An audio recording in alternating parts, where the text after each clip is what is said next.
Morning friends, आज मैं बात करूंगा आप सबसे ऑन अ टॉपिक। उन्वान होगा उसका गिव इट योर ऑल।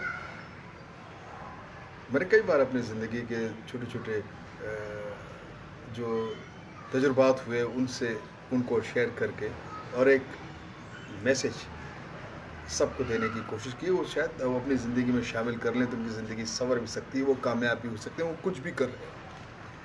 तो ठीक उसी तरह मुझे एक और वाक़या याद आता है। मेरा एक दोस्त था, he was a bachelor.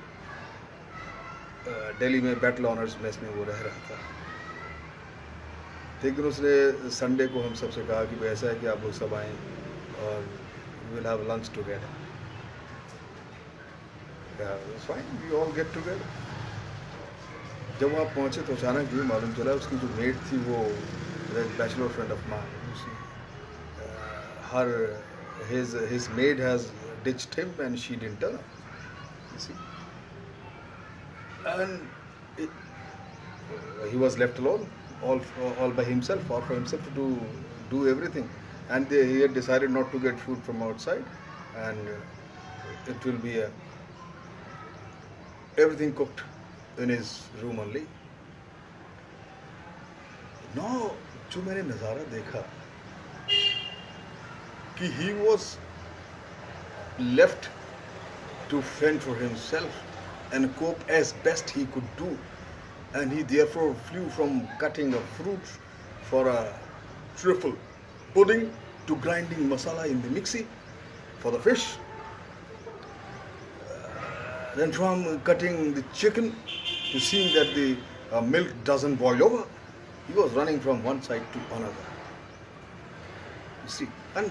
And true, there wasn't any much time with him, as he had to look after his friends also, do the cooking also, and so many things. And surely, हुआ क्या? वही जो होना था.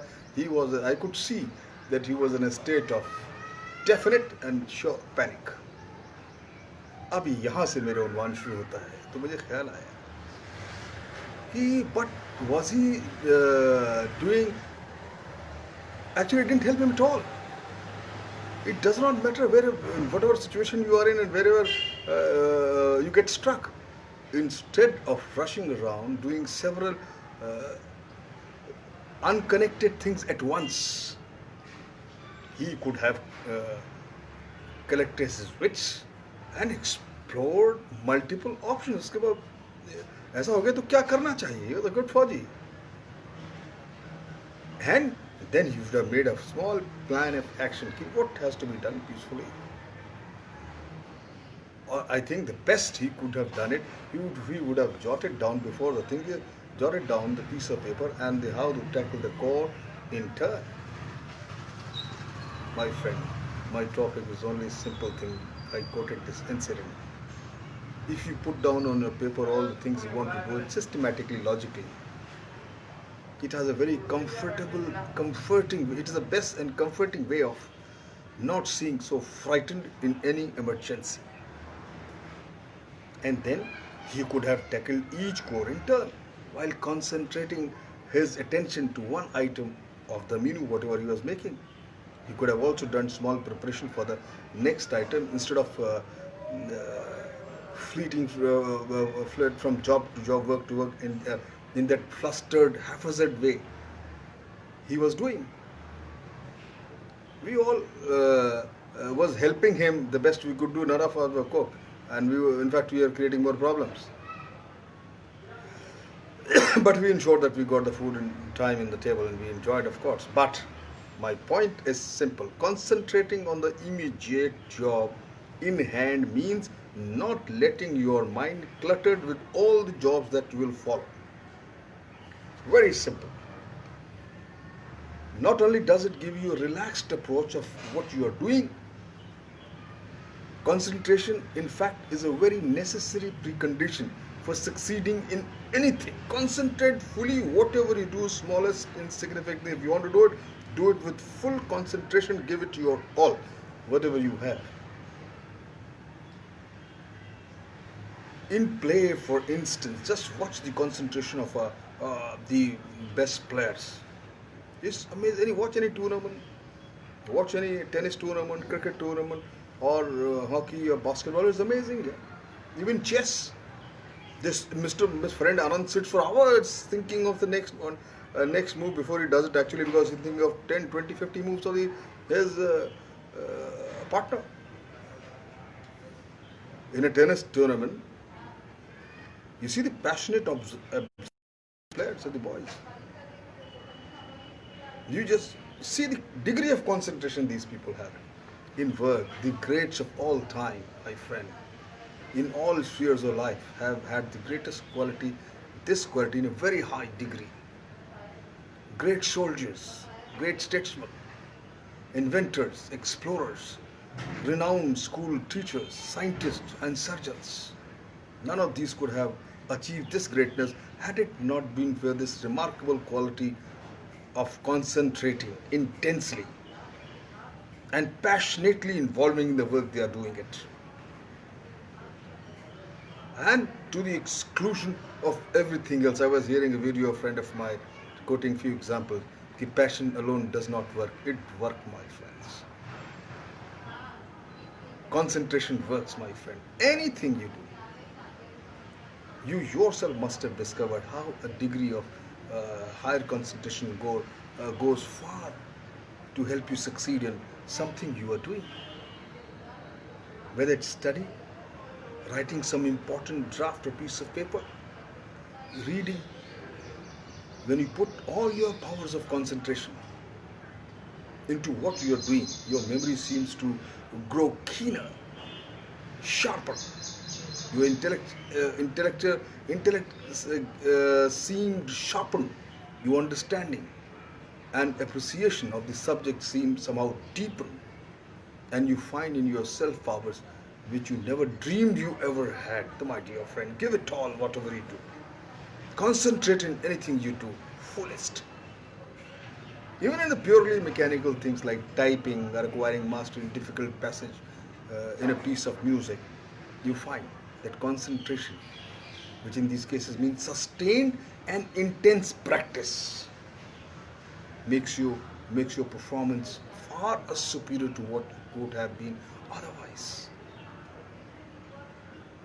Circus acrobats, the contortionists, magicians, and other show people have this sort of concentration developed to a much higher degree, because a fraction of second slip, it will cost them their life.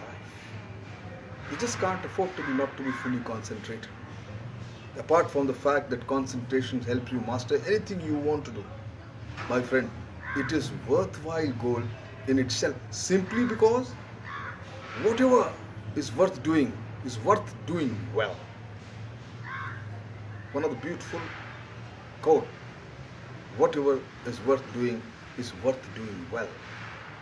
If it wasn't worth doing and worth doing well, is there any sense in doing it all? Just refuse, don't do it. After all, when you set out to achieve something, you do see with a reasonable hope of doing it well.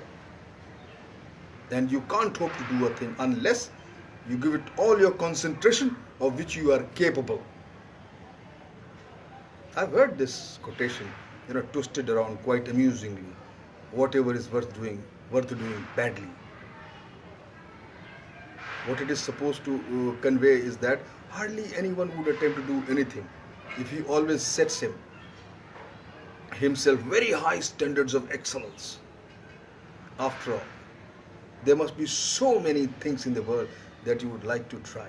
Things like flying a plane, skin diving, skiing, scuba diving, and parajumping, paragliding, so many other exciting things. Well, if you are at the very outset, you warn yourself that excellence, a first-rate performance, and is nothing else. My friends, I can guarantee you that you will attempt your very little because of your fear of failure or mediocrity of belief in your performance. What I basically want to impress, I repeat, upon you is that whatever you set out to do, both as eager, immature, or a people or amateurs, or as a people quite well equipped to do it, since it is understood that you set out to do a thing, to do it happening, to achieve success, you would do well to remember, my friend, the old school time little rules. And they are: first thing first, and concentration. Balki a little bit of a junior school poem which comes to my mind, which illustrates my point very aptly, and that is: one thing at a time. And that done well is a very good rule, as anyone can tell. कौन कहता है आसमां छू नहीं सकता, एक पत्थर तो तबीयत से उछालो यारो. Who says you can't touch the skies? Just try to throw a stone with absolute sincerity, dedication and concentration. Everything is possible. Give it your all. Thank you very much.